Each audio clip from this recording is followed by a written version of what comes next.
සිතියමක් යනු තේමා සිතියම් සිතියමේ ඇතුළ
සිතියම කියලා කියන්නේ මීට අවුරුදු 5000කට පමණ පෙර මෙසොපොතේමියානු ජාතිකයෙක් තමා ජීවත් වන ප්‍රදේශය මැටි පුවරුවක ඇඳීම. එතකොට මේ ප්‍රශ්නයේ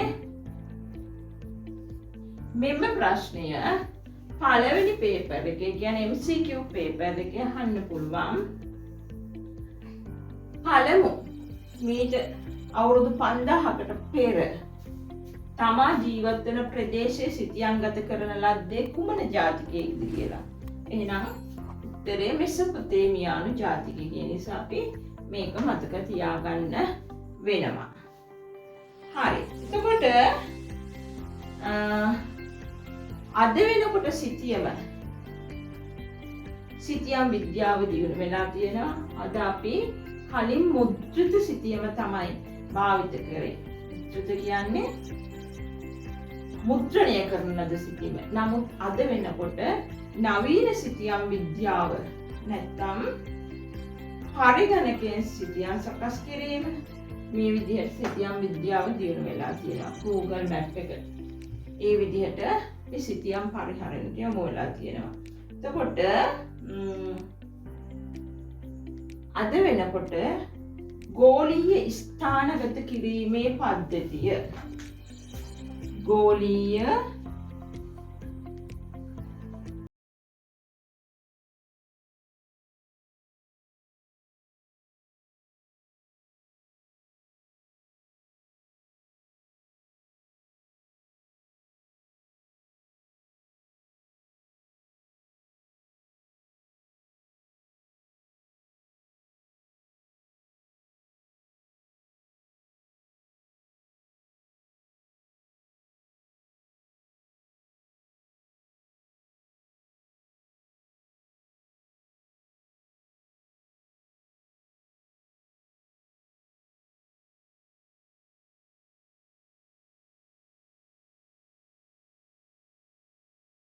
GPS කියනවා. මේකට අපි GPS කියනවා.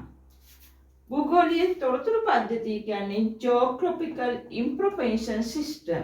Geographical Information System GIS කියනවා. දුරස්ථ සංවේදය කියන්නේ Remote Sensing RS කියනවා. එතකොට මේක අපට අහන්න පුළුවන් ප්‍රශ්නයක් වශයෙන් වර්තමානයේ සිතියම් ගත කිරීම සඳහා යොදාගෙන ඇති තාක්ෂණය වර්ග 3ක් නම් කරන්නේ නම් ගෝලීය ස්ථානගත කිරීමේ පද්ධතිය, භූගෝලීය තොරතුරු පද්ධතිය හා දුරස්ථ සංවේදයන කියන මේ තුන් වර්ගය වර්තමානයේ යොදාගෙන තියෙනවා. එහෙනම් අපි මේ මෙතන සාකච්ඡා කරේ සිතියමක් හැදීම. සිතියමක් කියන්නේ මේ අවකාශය. කොහේ හරි මේ අවකාශයේ ව්‍යාප්ත වෙලා තියෙන දෙයක් පරිමාණයකට අනුව දැක්වීම. අපි දන්නවා ලෝක සිතියම් පොත ගත්තොත් ශ්‍රී ලංකාවේ ගංගා. එහෙනම් ගංගා මේ අවකාශයේ ව්‍යාප්ත වෙලා තියෙන දෙයක්. ඉන්දියාවේ කඳු අවකාශයේ ව්‍යාප්තිය. ඒක අපි පරිමාණයට අනුව තමයි ඉදිරිපත් කරන්නේ. එහෙනම් අවකාශයේ ව්‍යාප්තියක් පරිමාණයට අනුව හකුලා දැක්වීම තමයි සිතියමකින් සිද්ධ කරන්නේ. එතකොට ඊළඟ මේ පිළිබඳව මීට අවුරුදු 50000කට විතර පෙර මෙසොපොතේමියානු ජාතිකයේ තමයි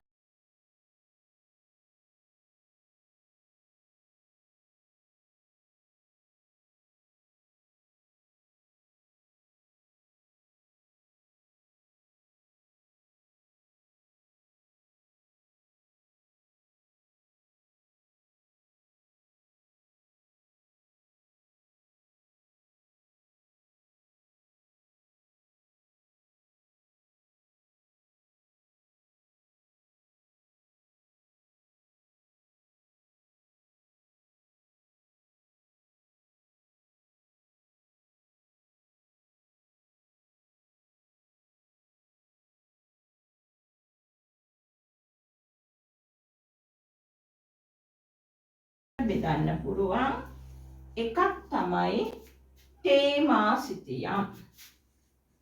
තේමා සිතියම්. සිතියම මූල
නම් කරමු.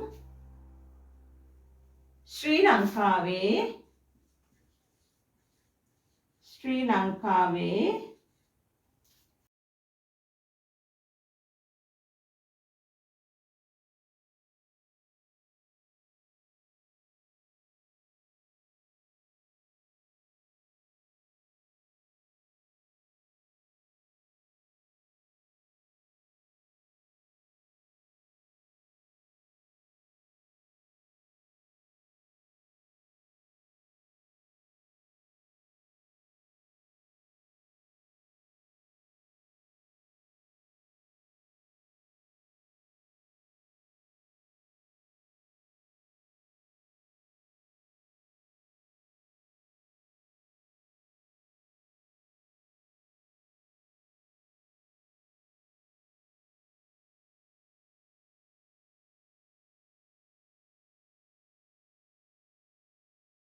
ප්‍රශ්නේ තේමා සිතියම් සඳහා උදාහරණ 5ක් සපයන්න.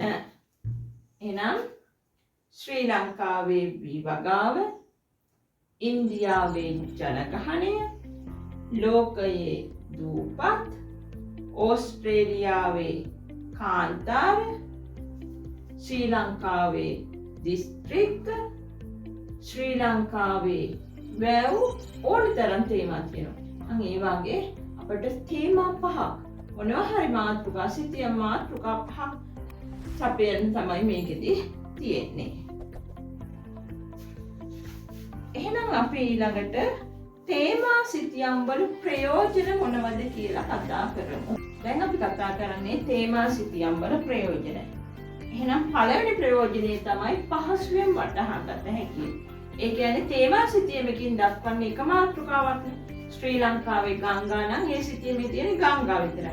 එහෙනම් අපිට සිතියම අරන් ශ්‍රී ලංකාවේ තියෙන ගංගා ටික හොඳට පහසුවෙන් අවබෝධ කරගන්න පුළුවන්.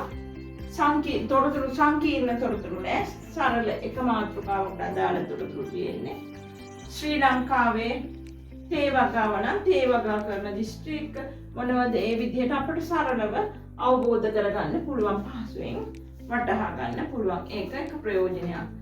අනික තමයි සංසන්දනය කරන්න පුළුවන්. තේමා සිතියමක් සංසන්දනය කරන්න පුළුවන්. මේ විදිහට සංසන්දනය කරන්න පුළුවන්. 1950 ශ්‍රී ලංකාවේ වනාන්තර සහ වර්තමානයේ ශ්‍රී ලංකාවේ වනාන්තර සිතියම ආරම්භ බැලුවාම 1950 වනාන්තර සිතියමේ විශාල වනාන්තර ප්‍රමාණයක් තියෙනවා. අද වෙනකොට වනාන්තර අඩු වෙලා, ශ්‍රේ වෙලා, විනාශ වෙලා. එහෙනම් අන්න ඒ දෙක සංසන්දනය කරන්න පුළුවන්. එදා තිබ්බේ කොහොමද? අද තියෙන්නේ කොහොමද? එතකොට 1950 ශ්‍රී ලංකාවේ මාර්ග අද වර්තමානයේ මාර්ග. එහෙනම් ඒ දවස්වල මාර්ග පද්ධතිය අඩුයි, මාර්ග ඝනත්වය අඩුයි. අද වෙනකොට අධිවේගී මාර්ග. මේ විදිහට සංසන්දනය කිරීමේ හැකියාවක් තියෙනවා තේමා සිතියමක. ඒ වගේම අධ්‍යාපන කටයුතු සඳහා ඉතිහාසය විෂය, භූගෝල විද්‍යා විෂය මේ වේදී සිතියම යොදා ගන්නවා. එහෙනම් දරුවෙකුට ඉගෙන ගැනීම සඳහා තේමා සිතියම් අවශ්‍ය වෙනවා. ඒ වගේම ගුරුවරයාට ඉගැන්වීම සඳහා තේමා සිතියම අවශ්‍ය වෙනවා. ඒ වගේම සංචාරකයන්ට ගමන් මාර්ග හොයාගන්න මාර්ග සිතියම ඇරන් කොහෙන්ද මේ මාර්ග වැටලා තියෙන්නේ මේ විදිහට හොයාගන්න වැදගත් වෙනවා තේමා සිතියම. ඒ වගේ ප්‍රාදේශීය ශාස්ත්‍රීය රටාව අවබෝධය කියන්නේ දැන් ශ්‍රී ලංකාවේ වී වගාව ගත්තොත් ඒක කොහොමද ව්‍යාප්ත වෙලා තියෙන්නේ, මොන දිස්ත්‍රික්කවලද ව්‍යාප්ත වෙලා තියෙන්නේ, ඒ ආකාරයේ ඒ රටාව අවබෝධ කරගන්න තේමා සිතියම අවශ්‍ය වෙනවා. එහෙනම් තේමා විභාගෙදි ප්‍රශ්නේ හැදෙන්නේ මෙහිමයි. තේමා සිතියම් වල ඇති ප්‍රයෝජන 3ක් නම් කරන්න. හරි, එහෙනම් මොනවද? තොරතුරු සංකීර්ණ නැති නිසා අවබෝධ කරගන්න පහසුයි, සංසන්දනය කරන්න පුළුවන්. පහු අතීතයේ එකක්, වර්තමානයේ සිතියමක් දෙක සංසන්දනය කරන්න පුළුවන්. එහෙම නැත්නම් ශ්‍රී ලංකාවේ දේශගුණ සිතියම, ශ්‍රී ලංකාවේ වෘක්ෂලතා සිතියම. එතකොට ශ්‍රී ලංකාවේ දේශගුණයට අනුව මොනවද වෙන වෘක්ෂලතා මේ විදිහට සංසන්දනය කිරීමේ හැකියාවක් තියෙනවා. ඊට පස්සේ අධ්‍යාපන කටයුතු සඳහා, සංචාරක කටයුතු සඳහා, ප්‍රාදේශීය ශාස්ත්‍රීය රටාව අවබෝධය සඳහා ඒ විදිහට තේමා සිතියමකින් ඇති ප්‍රයෝජන තමයි දැන් අපි සාකච්ඡා කරේ. හරි. එහෙනම් අපි දැන් ඊළඟට සාකච්ඡා කරමු භූලක්ෂණ සිතියම. භූලක්ෂණ සිතියම. දැන් අපි සාකච්ඡා කරන්නේ භූලක්ෂණ සිතියම්. භූලක්ෂණ සිතියම් එනම් සිතියම් වල දෙවෙනි වර්ගය තමයි භූලක්ෂණ සිතියම්. භූලක්ෂණ සිතියමක් කියන්නේ භූමියේ තියෙන භෞතික තොරතුරු හා සංස්කෘතික තොරතුරු නිරූපණය කරන සිතියමක්. භෞතික තොරතුරු කියන්නේ ස්වභාවයෙන්ම හැදිලා තියෙන තොරතුරු. භූ විෂමතා ලක්ෂණ, ජලවහන ලක්ෂණ, ස්වභාවික වෘක්ෂලතා, වෙරළ බඩ ලක්ෂණ මේ වාගේ තොරතුරුත් භූලක්ෂණ සිතියමේ ඇතුළත්. ඒ වගේම සංස්කෘතික තොරතුරු කියන්නේ මිනිස්සු විසින් නිර්මාණය කරපු දේවල්. කියන්නේ ගොඩනැගිලි මාර්ග වගා බිම්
වැව් මේ විදිහට මිනිස්සු හදලා කියන දේවල් මේ පරිසරයේ මිනිස්සු විසින් නිර්මාණය කර ඇති දේවල් අපිට මිනිසා මැදිහත් වෙලා ඇති තියෙන දේවල් සංස්කෘතික ලක්ෂණ ලෙස නම් කරන්න පුළුවන්. එහෙනම් මේ වගේ භෞතික හා සංස්කෘතික තොරතුරු රාශියක් ඇති සිතියමක් අපි මූලක්ෂ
එකට යා කරලා එන්ද සිටියමු.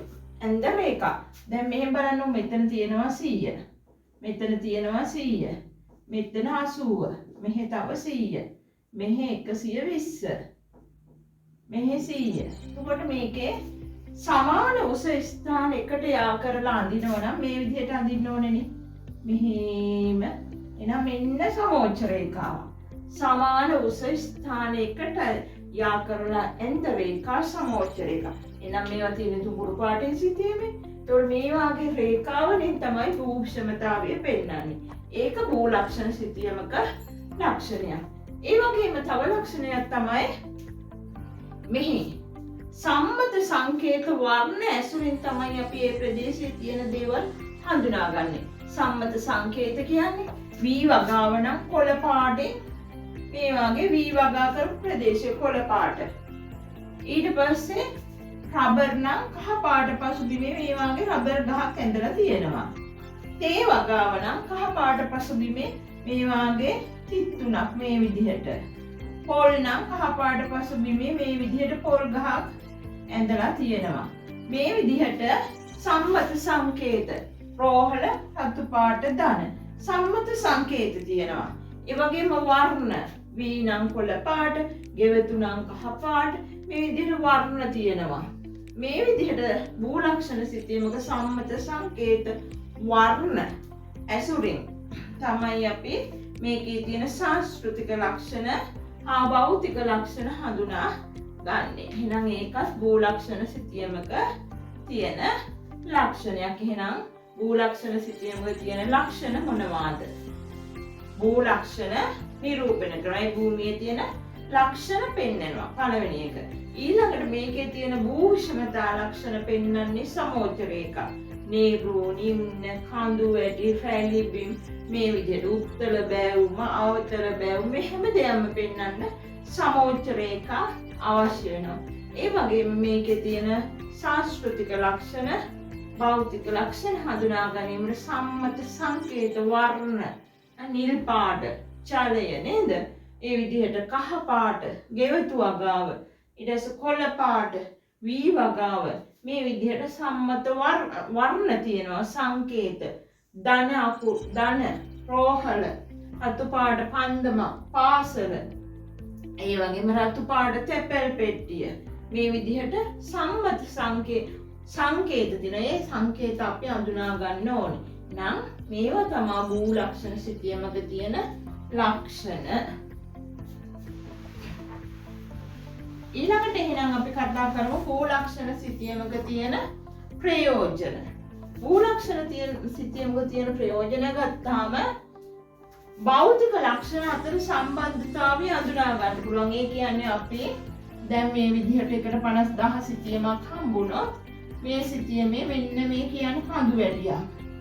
මේ පිහිටලා තියෙන කඳු වැටියක්. එතකොට මේ කඳු වැටිය කියන්නේ භෞතික ලක්ෂණය. එතකොට මේ කඳු වැටියේ මෙන්න ප්‍රධාන ගංගාවක් ගලනවා මේ විදිහට අතු ගංගා. එහෙනම් මේ පැත්තේ ජල වහනය තමයි ගංගා. කඳු තියෙන නිසා කඳු වලින් උල්පත් හැදිලා ඒ උල්පත් මගින් ජලය ඇවිත් ගංගා නිර්මාණය වෙනවා. අන්න භෞතික ලක්ෂණ අතර සම්බන්ධතාවය අපිට මේකෙන් හඳුනා ගන්න පුළුවන්. ඒ වගේම භෞතික ලක්ෂණ හා මානව ක්‍රියාකාරකම් අතර සම්බන්ධය. මේ දැන් මේ කඳු වැටියේ ගෙවල් මේ හරිය ජන ශුන්‍යයි. හැබැයි මේ පැත්ත තනිතරා මෙන්න නිවාස තියෙනවා. එහෙනම් මේ කන්දක් නිසා මේ කන්දේ ගෙවල් හදන්න නම් අපට ඒක හඳුනා ගන්න පුළුවන්. සිතිය මේ කඳු කර භූෂමතා ලක්ෂණ නිසා මාර්ග ඝනත්වය අඩුය. ජන ශුන්‍ය නේද? එහෙනම් අන්න භෞතික හා සංස්කෘතික ලක්ෂණ අතර සම්බන්ධතාවය හඳුනා ගන්න පුළුවන්. ඒ වගේම භූමි පරිභෝග රටාව මෙන්න මෙතන තියෙනවා වී වගාවක්. හරි. වී වගාවක්. ඇයි වී වගා කරලා තියෙන්නේ? මේ ගංගාවේ ජලය ලබා ගන්න පුළුවන් නිසා තමයි වී වගා කරලා තියෙන්නේ. අන්න භූමි පරිභෝග රටාව. මේ හරියේ තියෙනවා රබර් වගාවක්. රබර්. ඇයි මේ රබර් වවලා තියෙන්නේ? මද බෑවුම් ප්‍රදේශවල තමයි රබර් වවන්නේ. එහෙනම් මෙතන භූමි පරිභෝග රටාව පිළිබඳ හඳුනා ගන්න පුළුවන්. ඒ වගේම පරිපාලන මායි. මෙන්න පරිපාලන මායි. මෙහෙම වෙන් කරලා තියෙනවා පළාත් මායි. හරි. එහෙනම් මේ පැත්තෙන් තියෙන එක පළාතක්, මේ පැත්තෙන් තියෙන තව පළාතක්. පළාත් දෙකක් වෙන වෙන තැනක්. මෙහෙම අපට හඳුනා ගන්න පුළුවන් භූ ලක්ෂණ සිතියමක. එහෙනම් මේවා තමයි භූ ලක්ෂණ සිතියමක තියෙන ප්‍රයෝජන. එසේනම් අද අපි සිතියමක් කියන්නේ මොකද්ද? තේමා සිතියමක් කියන්නේ මොකද්ද? භූ ලක්ෂණ සිතියමක් කියන්නේ මොකද්ද? තේමා සිතියමේ ප්‍රයෝජන මොනවද? භූ ලක්ෂණ සිතියමේ ලක්ෂණ මොනවද? භූ ලක්ෂණ සිතීමේ ප්‍රයෝජන මොනවද කියන එක කතා කරා. ඊට පස්සේ අපි ඊළඟ වීඩියෝ එක බලාපොරොත්තු වෙන්න ශ්‍රී ලංකාවේ 150,000 භූ ලක්ෂණ සිතීම පිළිබඳ. ඔබ තාමත් මේ channel එක subscribe කරලා නැත්නම් ඉදිරියට වීඩියෝ බලාගෙන ඉන්න හැකියි. ඒ නිසා මේ subscribe කරලා තබා ගන්න.